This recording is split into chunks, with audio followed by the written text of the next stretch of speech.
So today, we proudly continue this tradition with the 4th Mahinda Raj Memorial Lecture with our distinguished speaker for this year, Ms. Alpa Sheth. May we have a big round of applause, please. She also doesn't need any introduction. I think everybody who's working in the field of structural engineering, especially in earthquake engineering, very well know about ma'am, but still it's my privilege and a duty to introduce you all about her. She is the Managing Director of VMS Consultants Private Limited, Mumbai, over 25 years. She has been lead engineer for over 300 projects, including 8-story buildings and large industrial projects.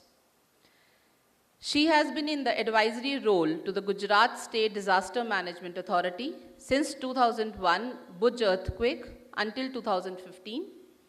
She has been on the post of post-earthquake reconnaissance and reconstruction teams, including the Great West Japan earthquake and the Great Sumatra earthquake of 2004. She has led the team for the World Bank Building Regulatory Capacity Assessment Project in J&K. She is a very well-known member of BIS for many committees, to name a few: the Committee for Earthquake Code CED 39, Cyclone Committee CED 57. She is the chair of the Special Structural Committee CED 38. She has co-drafted many earthquake codes of India and has jointly developed the first tall building code for India, IS 16700. Ms. Sheth has been the chairperson Academic Council at Kamla Raheja Vidyani Institute for Architecture, a premier architecture college in Mumbai, for 15 years. She is a founding trustee of Structural Engineering Forum of India, very prominently known as CIFI India, and is a fellow of INAE.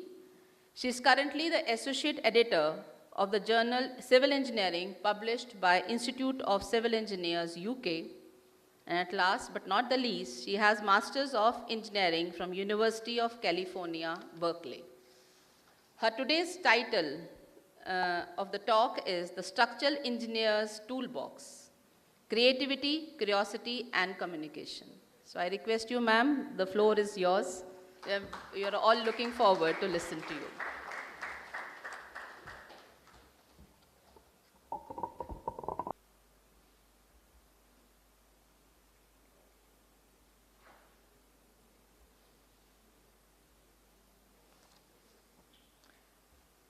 Good morning, everyone.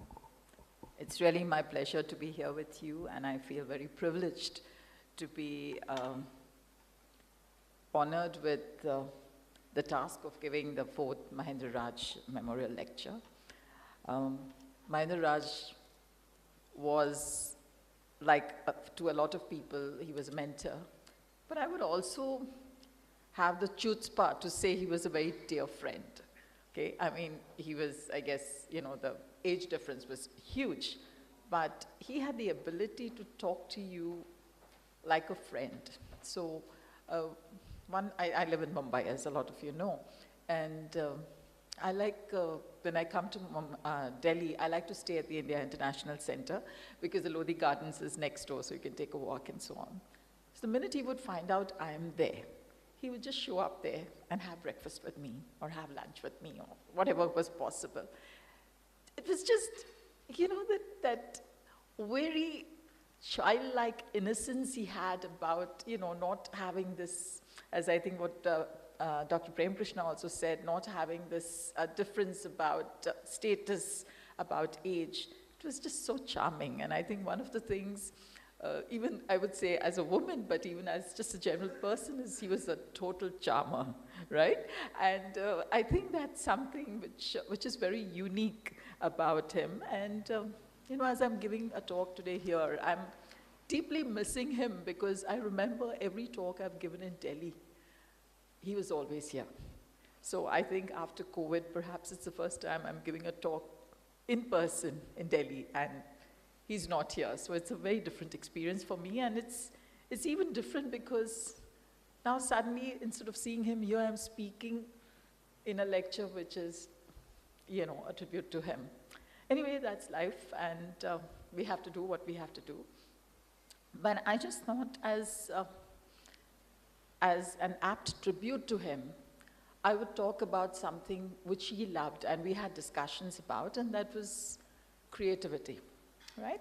So I was just kind of thinking about using this occasion to kind of trace the trajectory of creativity in structural engineering.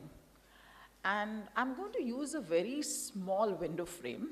Okay, I'm just going to use a window frame for what I know, because I don't know a lot of fields in structural engineering. I understand a little bit about buildings. So I'm going to limit my reference to buildings, and I'm also going to take a small time frame. I'm going to talk about what's been happening in the last 120 years, okay? So I'm going to first take us to when it all started in a big scale. You may recall that typically, you know, concrete as a material, not just concrete as a material has been there since, you know, thousands of years, but cement as a material, it was first developed as the cement we know, Portland cement, that was developed in the first quarter of the 19th century, around 1824, 1825. So that's a good reference to keep in mind. Now we'll just project to the early 20th century. So there was this engineer, very innovative Swiss engineer. He was educated at ETH Zurich. A lot of you may have heard about that university. He does a lot of cutting edge work, used to do a lot of cutting edge work. Still does a bit of it. So he was a graduate from there. And you know, those were the times when you had the master builder. So the engineer was the architect, the engineer was the engineer, and the engineer was the developer, builder, what you may. So Robert Meilert, he was just a very innovative person. He, in 1910, okay, so just think about it. We're talking about 110 years ago. He built the first flat slab building, okay? The first flat slab building was built by him in 1900. So, okay, let me just qualify this. Maybe a year before that, in the United States, there was an engineer who had done one building which was like what they used to call a mushroom slab building. He had done it, but his slab had not just orthogonal reinforcement as we have, but it also had diagonal reinforcement. So, you know, it had more than double the steel that we gave, because as an extra precaution, because sometimes when you're not sure about things, you want to be doubly cautious. But Robert Meilert had this kind of steel that we have today. He knew he was onto something big. He patented this. And, you know, when you patent it, obviously you're not sharing it, but he had done all the calculations. He patented the system, and I just want all of us to just, you know, I mean, at least I was like amazed that this building, built in 1910 in Zurich, is still in use as we talk today in 2025. It started, he had built it as a warehouse, and today it is being used as a mix of commercial and residential. So this building, this picture which I'm showing you of 2008 is when a part of the building is being used as an office. So when we worry about different types of structures, different types of things, we need to also ask ourselves, what does it take for us to have confidence in what we do and how we do it? Is 110 years of a life adequate to prove something, or maybe it's not? So there was the same gentleman, Robert Meilert. As I said, you know, they were thinkers, they were engineers, they were creators. So about another 10 years later, right, or 10, 20 years later, he built this bridge, and it's still standing. And just look at the beauty of the bridge. This has been built in 1929. Okay, this has been built in 1929.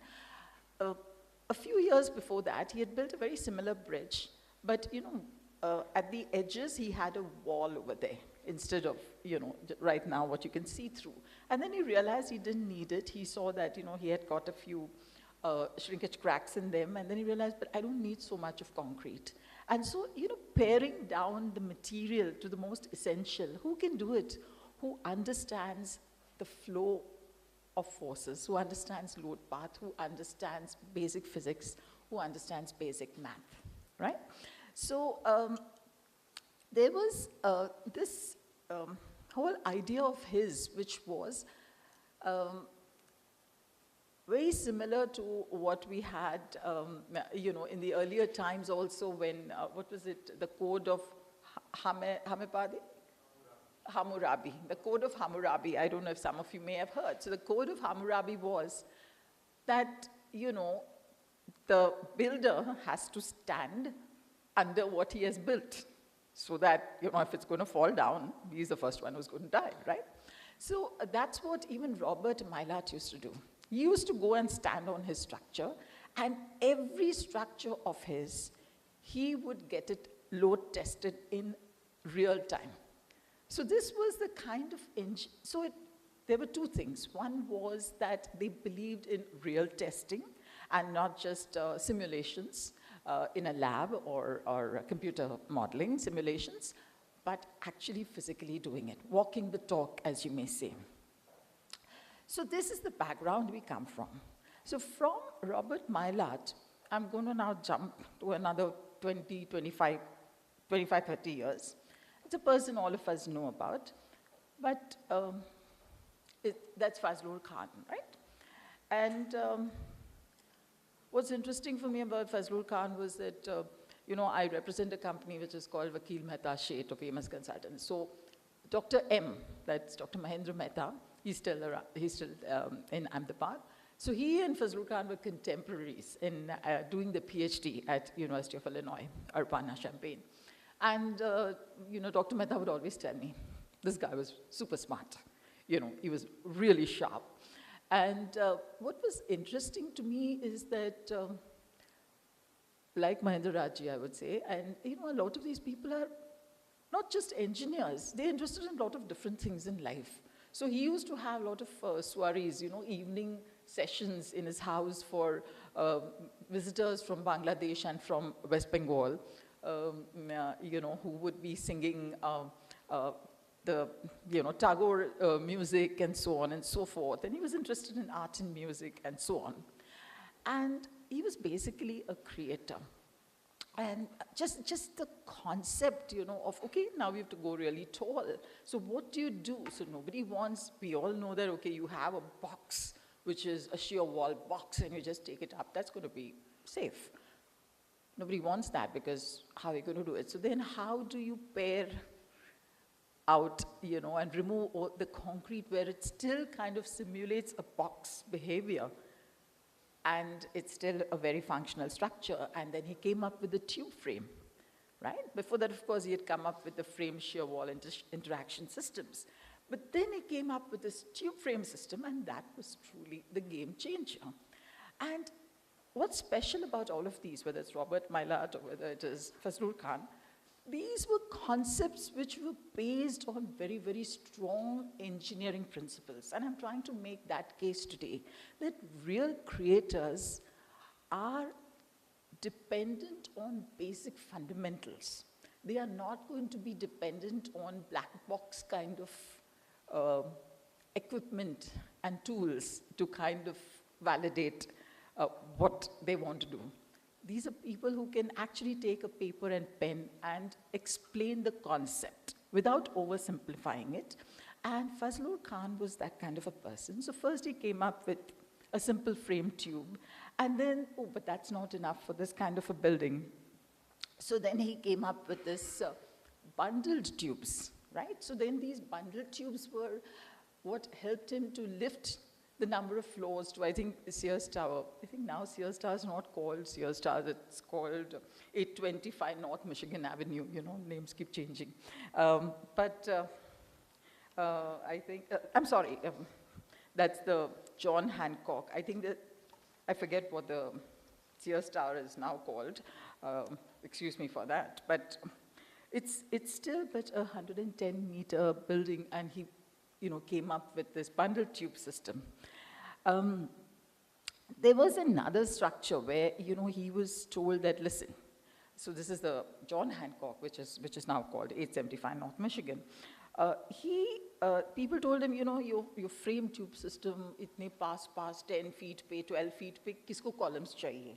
So we want to have columns which are farther spaced. So then he came up with this braced tube system, so which allowed, columns to be farther spaced. And again, this is a 100-story structure. All of these structures, I want us to remember, they have been built in the 1960s. In the 1960s, they did not have access to even a calculator, okay? I remember having a slide rule at home, because my father is also a structural engineer. And so he taught me how to use the slide rule, and he said, you guys are very easy, you have a calculator, because when I first started engineering, we didn't have access to computers in the first and second year, but we had calculators. He said, we've been using the slide rule, at least learn how to use it. So I'm just saying that these are guys who did these kinds of buildings without, forget computers, without calculators, but with slide rules. And these are buildings which are still standing. They're standing tall, they're standing well, right? I mean, they still have a very high premium in the cities that they are in. Chicago is full of Fazlul Khan. And let's remember, let's acknowledge that this is what it is. And these are all contemporaries of Mahendra Rajji, and Mahendra Rajji's buildings are also standing tall, except for, buildings which somebody wants to make more real estate or have a different vision. We won't get into that right now. But, most of the good designs of engineers who understood engineering are all standing tall. And we should not forget that. So this is one plaque which is there in Chicago in a building called the Ontario Center, which says, it's a plaque, and in that there is one writing, it's a saying by him, which says that the technical man must not be lost in his own technology. He must be able to appreciate life, and life is art, drama, music, and most importantly, people. I think we all need to remember that. Sometimes my mother, when she and I have an argument, and then she'll say, pata nahi tum log, and she means, of course, my father and me, tum log cement और steel के साथ काम करते करते तुम्हारी रगों में लहू नहीं होता है, steel हो जाता है. So sometimes it just makes me feel that, does engineering make us people who are not really very, people-friendly or very empathetic? I hope it's not, but I'm just saying, maybe the perception of the outside world sometimes appears to be something we should be cognizant of. And Fazlul Khan used to work in an organization which everybody may have heard of, which was Skidmore, Owings and Merrill. What is nice is, even I've been at, it was a rites of passage in the United States where you would want to work with SOM. And what is interesting about Skidmore, Owings and Merrill is that it's an integrated architecture engineering firm, but there, for the longest time, and I would say even today to a large extent, not as much as during Fazlul Khan's time, but still, the architecture is driven by structure. And it's just so lovely to see that. I think it's the last man standing in terms of, this kind of rigor in terms of structure. And they are not necessarily kind of pushed around by the flavors of the season in terms of, what should be the structural engineering philosophy we should project. They still believe, I think, and they still go by Fazlul Khan's principles. And one very simple structure which, all of us know about, I'm not going to dwell too much on it, is even the Burj Khalifa. I mean, it's been done long after Fazlul Khan has been gone. But even Bill Baker, William Baker, who actually now anchors the practice of structural engineering, he has the same principles. He has the same principles of Fazlul Khan. And even if you look at this building, the tallest building, you know, most of us are structural engineers over here, we can look at the system and we can say, okay, this is a structural system we understand, we relate to it, it makes sense, right?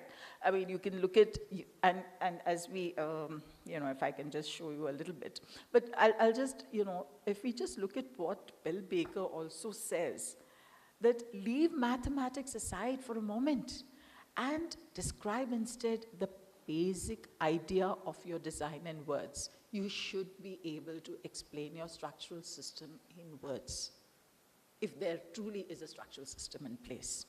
If you find that you need to use many complicated sentences to describe your idea, you're probably not quite there yet.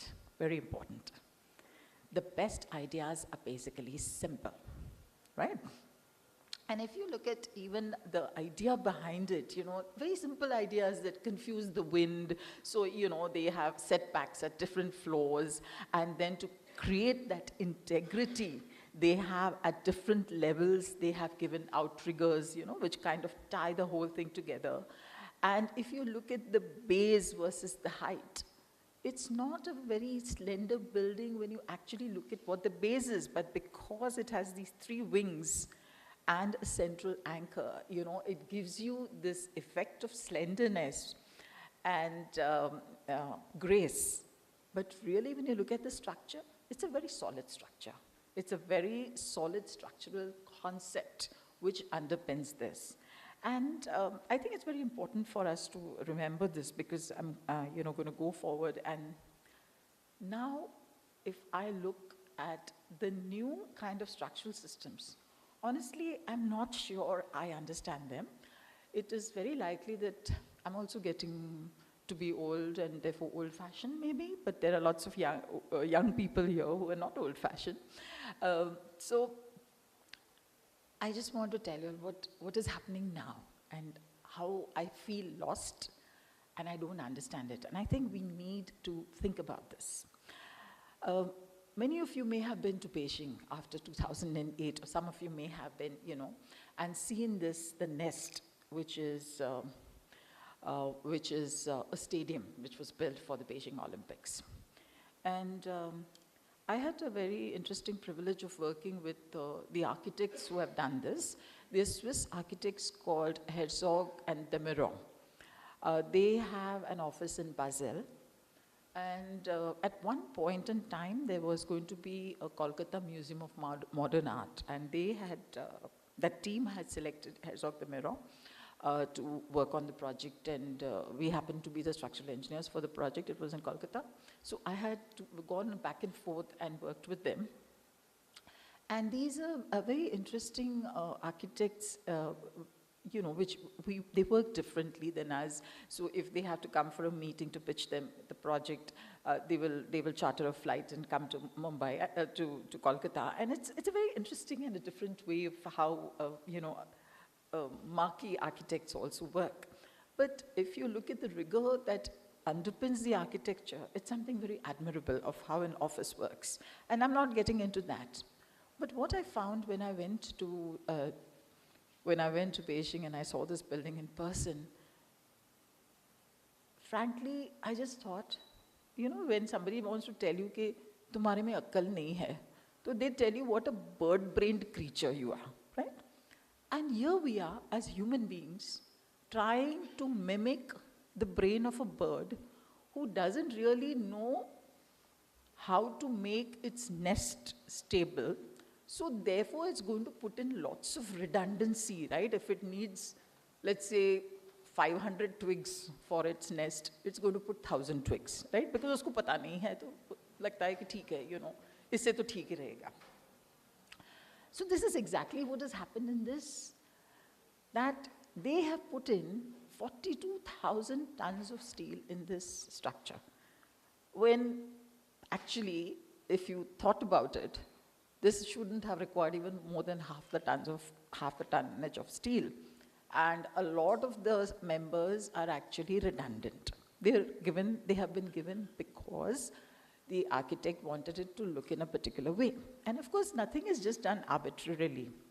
I think some of you may have now had some experience with, there's new kinds of software which is there, which is, like Rhino, and then there's what is called as parametric analysis. So you have certain programs and certain algorithms which kind of get developed, and they then develop the design for you, right? So parametric design is used very much in the works of architects such as Zaha Hadid or Frank Gehry. All free-form structures, and you wonder, yaar, unko kaise malum pada ye aise karna hai, wo waise karna hai. So there are the architectural part is the Rhino, and then the add-on algorithmic parametric studies and the modeling is done on this software called Grasshopper. And there are very similar other, I'm just talking to you about one typical one. So we are using more and more of these kinds of tools, which is just the one step before artificial intelligence came in, right? And so a lot of it is being prompted by the software. Ki yahan pe ye laga do, yahan pe ye karo, ye aise karo, wo waise karo. So in a way, it's like a black box. You don't know why it's happening, what is happening, but you think, okay, ye bata raha hai, to hum karenge. So structures like these are being modeled in these kinds of software. And yes, it looks whatever, interesting, but the Chinese were mad as hell, okay? Because they were expecting this building to have been finished, in a particular budget, but it almost went to twice the budget. But more importantly, that initial budget also had a full retractable roof. And they couldn't do it because they had already doubled the budget and there was, no money left. So sometimes, it's about we as structural engineers, what is our role? I mean, we can have the role. Arup were the structural consultants. They're really good structural consultants. But at some point, we also need to ask ourselves as structural engineers, what is our role? Is our role to cater to the indulgences of architects? Or is our role also something beyond? I don't know. I don't have a fixed idea. But I'm just putting this thought out here for us to just think about it. Another such a similar indulgence was... I think you guys must have seen it, which was the CCTV, you may have seen pictures of it or something, which is a CCTV tower, again in Beijing. This is done by architect Reem Koolhaas. So I'm not saying we've actually kind of thought about or created this idea, but the fact is that those of us who are structural engineers on this project, we're actually indulging the architect in doing this stuff. And, I'm just wondering. So if you look at even this building, those two towers, pretty much, what are they doing? They are really actually incorporating the vertical transportation system, which takes you to just 2 floors above, which is an L-shaped floor. And so, when it's an L-shaped floor, there's a lot of space which goes even just in passageways. And you begin to wonder, where are we going, right? Where are we going? To the point that what happened was, at some point in time, I think the Chinese government also woke up. And the Chinese government said, listen, we're not going to allow these kinds of weird buildings. I don't know if you can read what is there at the bottom, but let me read it out to you. First of all, they said we don't want anything more than 500 meters buildings, which means that you're going back to those buildings, the height restriction to what Fazlur Khan did in the 1960s and 1970s, right? So we're going back to that age. That's the limit now for entire China. And the second thing they said is, with height restrictions already been implemented in places. So this actually came out in 2016. And this edict was in 2020. It calls for an end to oversized, xenocentric, weird buildings. So the whole definition of weird came immediately after these 2 buildings came up in Beijing. One was the Nest, and one was the CCTV towers. He said, enough is enough. We're not going to do anything more of that. I don't like that, a government gives these interventions, and I don't even think it's possible, it's necessary for any interventions by anybody, and it's okay, flight of fancy karna hai to kariye. But in this respect, I'll just tell you, I used to have a well-known friend of mine who is a well-known interiors person from Ahmedabad. She had done my entire home, very, very modest stuff, but she had done it. And then when she came home one day, she saw that all her furniture was there, but my center table was one 3 feet 6 inches by 3 feet 6 inches table, which just had a wooden block, which was hardly about 8 or 9 inches. And from that, the whole 3 feet 6 inches glass was cantilevered. So she's telling me, Alpa, तू तो structural engineer है ना, इतना दिमाग नहीं है कि ये ऐसा टेबल रखे. First of all she was upset कि उसके टेबल के बदले में ये कहाँ से आ गया. शी सेड तू तो स्ट्रक्चर, इतना दिमाग नहीं है कि ये कैसे रख सकती हो. I mean, it's really kind of very sad statement about your structural engineering understanding. I said, नहीं देखो, ये एक सेंटर टेबल के लिए I like this flight of fancy. The problem is your architects want to do it for 50-story towers. इसमें कुछ अलग है कि नहीं? You do it for a little sculpture. That's fine. It looks nice. It's a nice flourish. But तुम लोग तो हमारे पास ऐसे मकान बना रहे हो. And there is no skin in the game for you guys. सब तो responsibility हमारे ऊपर आता है. So this is where I think that we need to step in and we need to explain and share. But I think there's a problem about where the pendulum is going. And also let's make a distinction about what structures seem to be very nice. They look like flights of fancy, but they're also really good structures.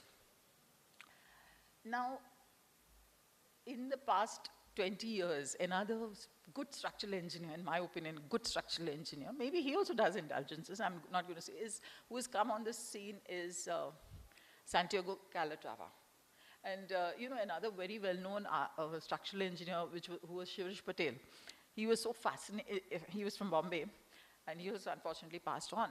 But he was so fascinated by Calatrava's work that he's actually taken 2 or 3 study trips across the world following Calatrava's work, photographing it. And I don't know if he's ever had a talk here in Delhi where he would show all the works of Calatrava and what was the underpinning structural concept. He loved that. His lecture was something he was very passionate about, and anybody gave him a chance to give the lecture, he would happily go. So this Calatrava actually started his life as an architect. He had a degree in architecture. And he was a student at ETH Zurich. So he suddenly got introduced to the works of Robert Mailat, from where we started. And he said, यार ये बंदा ने तो बहुत अच्छे concepts, एकदम हटके concepts किए. So he got very interested in structural engineering.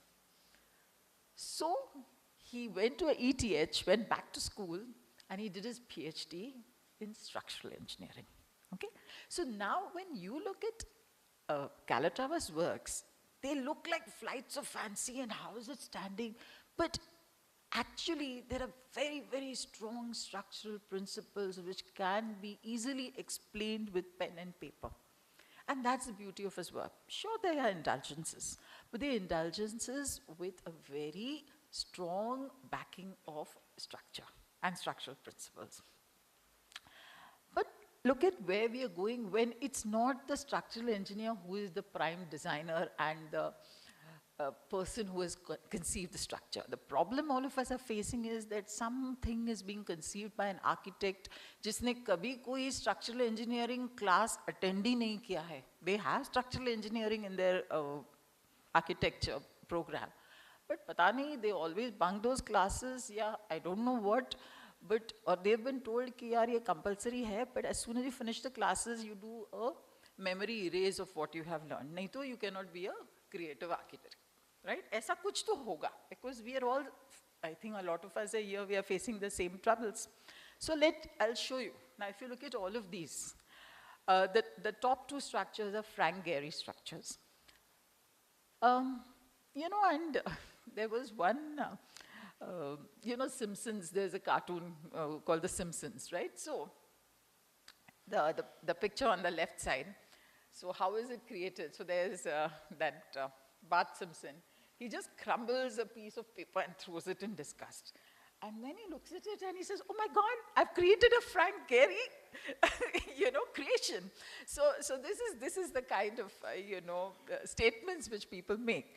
And, you know, the one on the top right, I've actually been to that. That is the Louis Vuitton Foundation in Paris.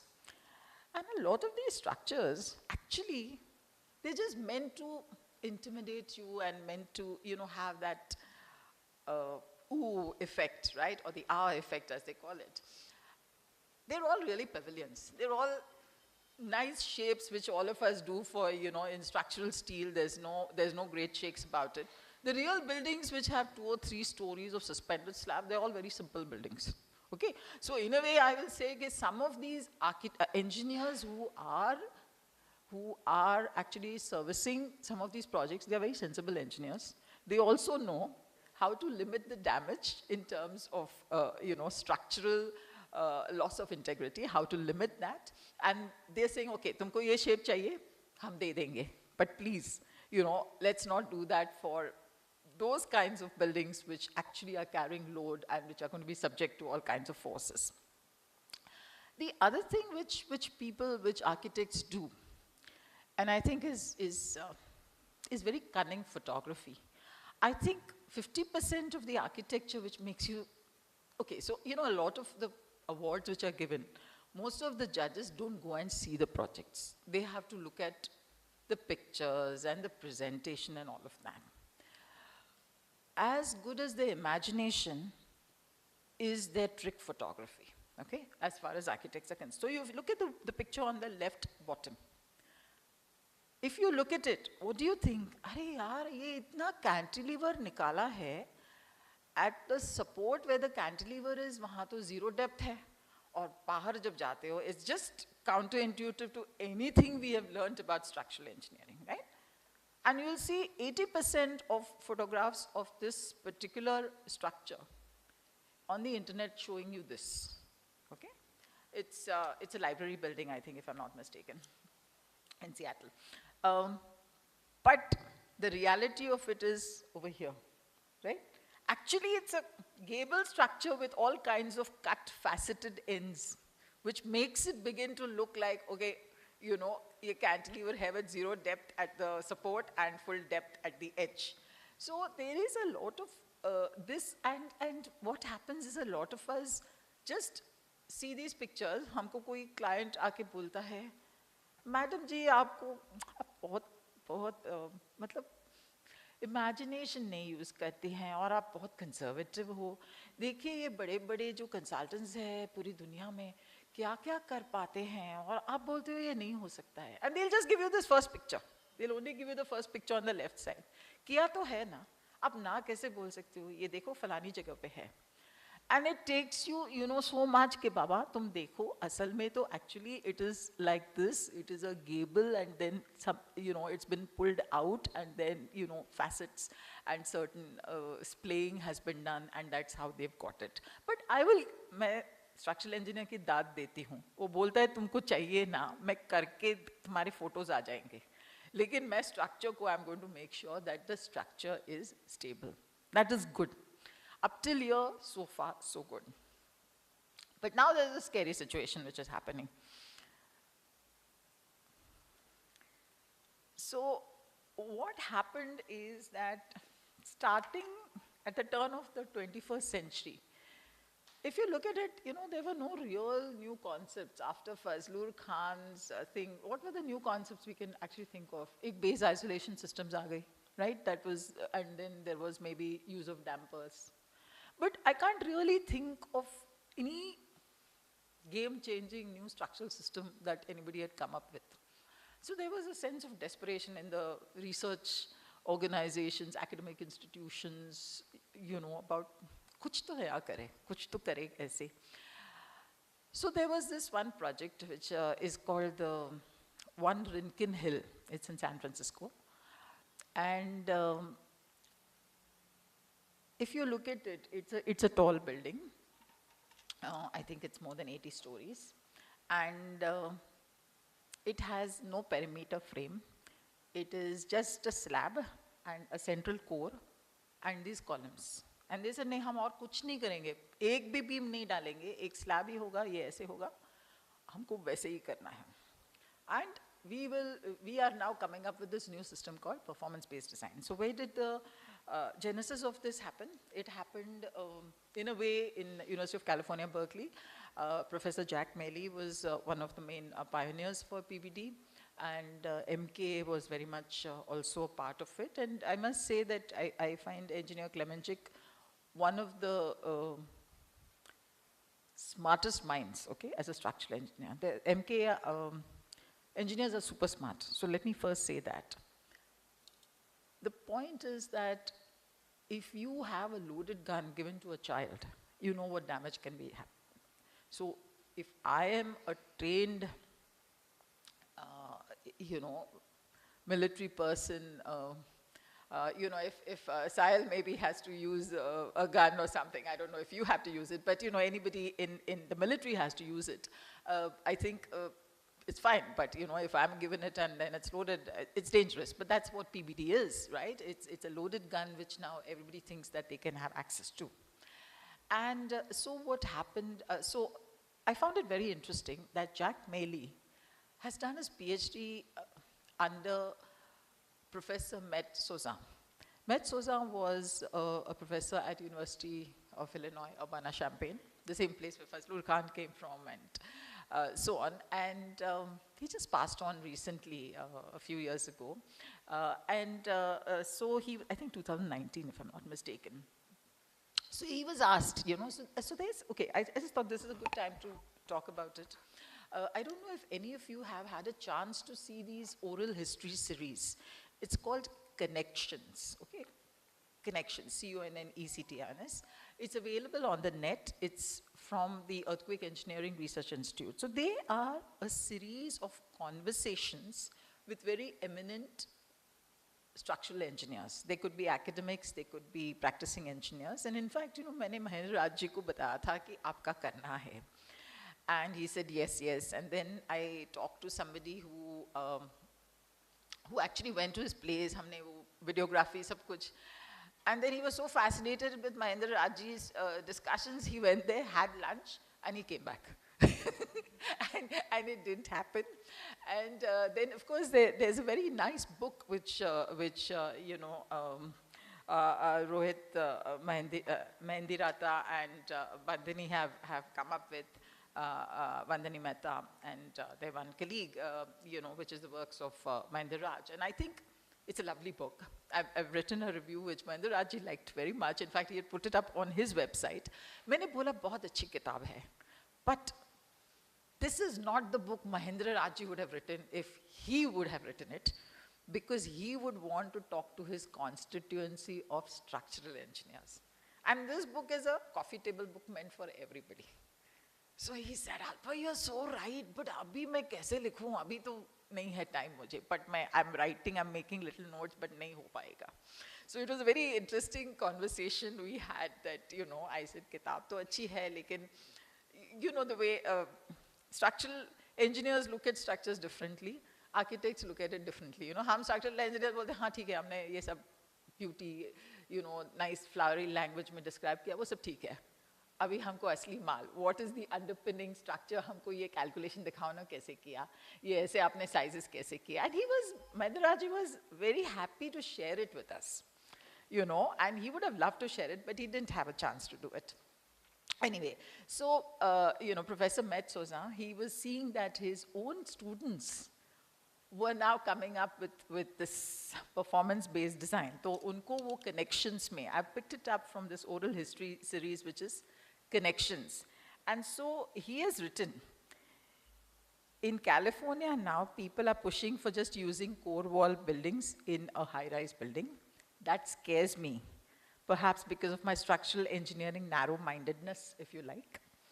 I don't like going against tradition. These guys are saying we can do it, right? Then he says, Just in continuation, he says, I was at a competition as a judge in Chicago, and a prominent engineering CEO, I know who it was, entered a design they had done in Seattle, similar to the tall one now being built in San Francisco. The one being built in San Francisco was this one Rincon Hill. So he's talking about that, similar to the building being done in San Francisco at the west end of the Bay Bridge.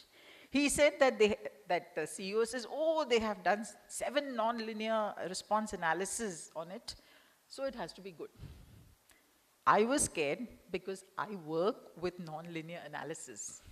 And I can make a nonlinear analysis meow like a cat or moo like a cow. I think this is something we should explain to all of the people who keep pushing for explaining everything. कि performance-based design में कर लो, वो सब ठीक हो जाएगा. We don't need to have any prescriptive guardrails कि कैसे करना. So you have a lot of buildings being done by performance-based design. I mean, I'm not saying that, oh my God, it's dangerous. I'm just saying they've not been tested. There's been no earthquake in the world right now of any great magnitude which has tested those buildings which have been done by PBD. You know, typically PBD has been done more in San Francisco, California, and a lot of the west coast of the United States. The last example of recent times engineering which I don't understand and I'd like to share with you. And again, as I said, my lack of understanding could be because of my shortcomings. It's not necessarily a statement about inadequacy of the design, but I don't understand it, is this new concept of skinnies or pencil towers. So what are pencil towers? They're pretty much, pencil towers are buildings which have a slenderness ratio of greater than 10, okay? But more like greater than 12. You know, 10 to 12, you can maybe stretch it. So this is this building called 432 Park Avenue. There's one street which is now in New York City, which is called the Billionaires Row. Okay, so where all these tall buildings have come, these tall skinnies or the tall pencil towers have come. And one of them is this 432 Park Avenue, right? And the who's who owns all these properties there. You can see what's happening, you know, at the right corner, you can see the spalling of the concrete which is happening. You can see the number of cracks which have come there. And what is happening in that building is just like a disaster show on display, right? It's leaking at the mechanical floors. There are lots of elevator outages because, you know, deflections are way out of control. And 35 apartments have been damaged. I think there's one apartment per floor. 35 apartments have been damaged. Then the scary thing is there are lots of noises, lots of creaking, banging, and intolerable clicking noises which the residents are experiencing. And maybe, I don't know, there's a difference between what they have done and what they had planned. And if they want to rectify it, they're not even sure whether they can rectify it. Because if you remember, there was a building in San Francisco which had problems with the piling, and they tried to rectify it and spent millions of dollars, and they've still not been able to rectify it. So, but right now they think if they theoretically try to rectify it, it would cost $100 million, right? So, you can see water is seeping through the ceilings. This is New York Times saying that only a few years after this 102-floor apartment, it's not 102 floors building. 102 floors तो फजलुल खान ने भी किया था. उसने तो 110 floors का building किया था. It's about the aspect ratio की बात है. So when this was completed, water began seeping through some ceilings, elevators broke down and so on. And this is, I'm just quoting from a New York Times article. It's not this. So the question everybody's asking is, who's to blame? Who's to blame? Very interestingly, all the skinnies have been done by one structural consultant. Okay, so I'm saying that a lot of us also believe कि यार मुझे तो समझ में नहीं आ रहा है कैसे करना. So a lot of people are saying यार हाँ, okay, you're doing it and you know, you may know something I don't know, so maybe let them only do it. We are not going to do. So it's very interesting to know that almost all the skinnies, all the pencil towers, this is the Steinway Tower, which has an aspect ratio of 1:24. Okay? Similar problems. The engineers in the know are saying that there are the same problems here also, which are there in this building, 432 Park Avenue. Similar problems, right? And there are similar other buildings which are happening. There's this Brooklyn Tower, which has aspect ratio of 1:13. See, sometimes, you know, information will come out in bits and pieces that behavior theek nahi hai, आवाज आ रही है, leakages आ रहे हैं, but they will try and, you know, kind of silence some of these voices. One other example is that there is this 45 Broad Street that also was going to be built with a very high aspect ratio. Now the project has been put on hold, well, for financial considerations and others, and from 1,200 feet height, it has been brought down to 720 feet height. The problem over there is New York City is like, you know, Mumbai, that very chota plots, very small plots. And then you have to build all of these tall buildings and that. So it's not like the height, which is like, oh my God, it's such a tall building. No, there have been lots of taller buildings. It's about, itna chota base hoga. So it's the aspect ratio which is challenging. And, you know, when you say it's a limit, there's a limit. You know, we have in our code 16700, we have a limit of 10. And I have had so much pressure from somebody, kya hai ye sab? 10 kyun de rahe ho? New York mein to dekho abhi 24 tak gaye hai. So the thing is, yeah, you know, we need to have like younger chairpersons, you know, ye sab abhi bahut, they're not open to new ideas, you know, they're stuck in their thoughts and their whatever they had learned 25 years ago and all of that. And the pressure is enormous for all of us who are in the code committees, you know, and it's a balancing act. You don't want the codes to become very conservative, because we are seeing even that happening in our country, that codes are becoming, you have to, it's literally, you know, if you have to follow everything in the code, it's literally going to take you more time than it would take you to go out and do a PhD thesis. Honestly speaking, it's going to that level.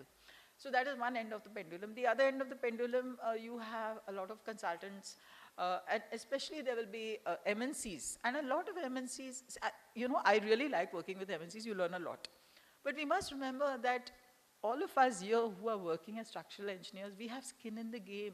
हम अपना license डाल रहे हैं अपने projects पे. कल को कुछ होगा, we can be hauled up and held responsible and maybe even taken, you know, wherever behind the bars.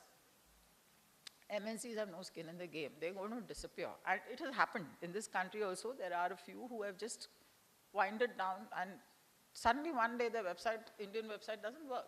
So, you know, I do find that when there's a lot of pressure from MNCs to make us change the codes, we need to listen to everybody. And maybe there's merit in what some of the things they say, but you know, I think we need to also be driven by what are engineering principles and what's right for the country.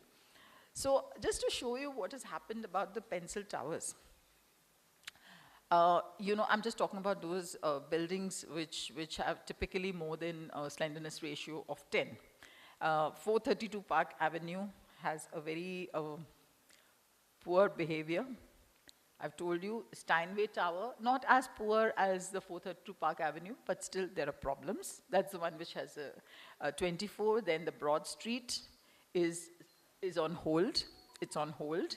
And the ones which are up to 10, they're okay. But the ones which are exceeding and, you know, which are going above 13, as you can see, बहुत कम actually build हो गए हैं. But the hoop, sorry? Where? 432 people are living and not living there. See, right now, because of the problems, actually it is occupied from the last 8 or 9 years. But जो आवाज आ रही है, जो डर लग रहा है, so a lot of people have an apartment there. And now they've gone to court, and this developer is facing court cases which are going into hundreds of millions of dollars. So the question is, वो $100 million का retrofit करे, so will we be out of all of these cases? या क्या करे? You know, so that is going on. So there are a lot of articles on this which have been coming in the newspapers since 2000, I mean, since the past 5 years. The matter is not going down. The same thing happened with the Millennial Tower. If anybody remembers what happened in the San Francisco Tower, which was sinking, and then satellite पे से बोला, हाँ, satellite से भी दिख रहा है कि ये sink हो रहा है. They put in so many millions of dollars, and it didn't help. you know, it's still the Leaning Tower of Pisa. So I think that when I just kind of look at, you know, what is happening and wonder that, you know, how do we keep being innovative, and how do we keep making sense in a world, you know, where we have all kinds of things happening, and how do we remain relevant also? I think at that time, I do think of Mahendra Raji, and you know, I think of the clarity of his design principles. And I think he had some wonderful ways of coming up with concepts and checking their validity with very simple procedures. And that is what he told me, मुझे share करना है young engineers के साथ, कि कैसे quick calculations से, you know, the robustness, the soundness of a structural system can be actually checked. And that's what, you know, I was hoping that he would be able to do. But he actually checked the validity, but he didn't ever oversimplify it. And you know, I think some of you are very young, but, you know, as you get older, I think your respect for wise men, you know, increases manifold. And, you know, I see his drawings, I see his attention to detail, and, you know, his very sound engineering principles which underpinned his work. You feel sad that, you know, the next generation does not have access to that wisdom of his, you know. It doesn't have access to that wisdom because there are very loud noises all around, the sound that era is gone past. And now this is this era of parametric design and non-linear analysis, you know. And non-linear analysis is great as a validation tool. It's super as a validation tool. It's miserable as a design tool. I think all of us should know the difference between what is a design tool and what's a validation tool. Otherwise, as what Matt Sozan said, that, you know, he can make it meow like a cat and moo like a cow. And I think that to understand Mahendra Raji's work is like to understand classical music. You know, you need to have a trained ear, you need to have cultivated that ability to hear and appreciate. And I hope that the younger generation gets an opportunity to do that. Thank you.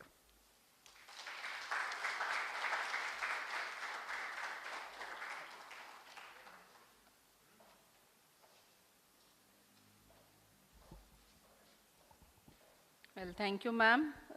You have truly captured the essence of the engineer's journey, where analytical skills must be complemented by the imagination, inquiry, and the ability to communicate with the clarity and the conviction. Your lecture was very thought-provoking, and I think we have the young minds and the old minds. So a good glimpse of the people to know about the legacy and from where structural engineering started. So maybe we can have one or two questions if anybody wants to ask from Alpa ma'am. A very quick question so that then we move to the next segment of our event.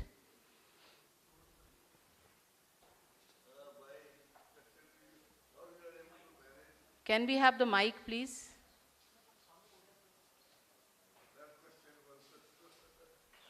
Just a second, sir.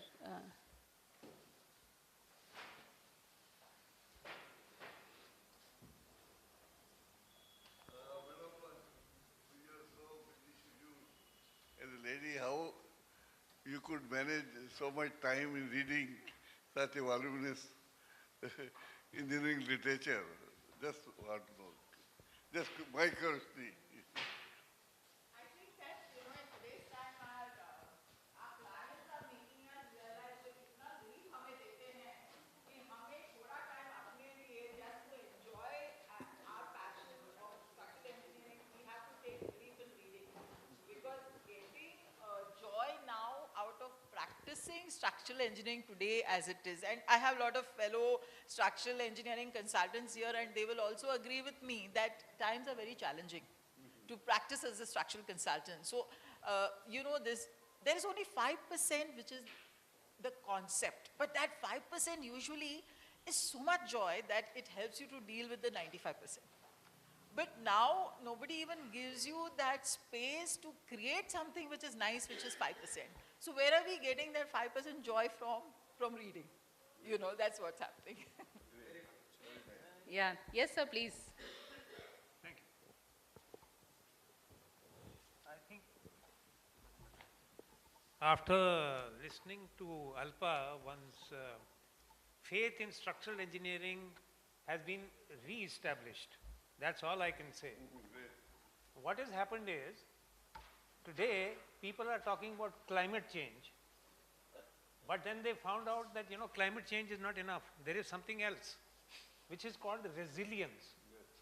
Now, resilience means that if you get a force, in simple terms, larger than what you have designed for, and that can happen, because this is just a matter of statistics as to when something greater than whatever is written in the code is going to happen. The question is that in those situations, what should be done? And now these fellows are coming back who have been teaching us climate change and all that, that you must have resilience. It's like in one of the lectures that I gave just 2 days ago in this IRC, I showed a cartoon where, sketched of course, that a heavy boxer has knocked you down, and there is the referee who's counting down 1, 2, 3, 4. If he gets up before the count reaches 10, it means that he has got resilience. So this, I think people understood. And whatever you have shown about these skinny buildings and all that, on paper you can do anything. The question is it even resilience? I mean, I am talking about the language which people are using today. It is not resilient. So that is the first problem with the skinny buildings and anything else. So you put it so well regarding this guardrails business. We require prescriptive provisions in the code. You can have anything else, but the prescriptive provisions must be there so that people know generally when they are going off, which is not really resilient. So it was a wonderful opportunity to listen to you. Thank you. Thank you, sir. Prem Krishna. Sir, Dhawan sir, can you please hand it over to Prem Krishna? Yeah, okay. A very fascinating lecture. 2 thoughts I want to share as you were delivering this very nice lecture. One is that the business of slenderness. I was recalling how the suspension bridge stiffening girders went from deep to slender until we reached Tacoma Narrows. And I think this is what's happening now. The other thing I thought was when you showed those very swanky buildings, please bring a wind engineer into the loop. When you examine the structure, because it is a wind engineer's nightmare. Thank you. These are just iconic buildings, and so just one of the San Diego Talavera Oculus building here. Very wood hall. They have done one. We fear of escalator, 11-meter escalator. They are running cantilever escalators. Nice building.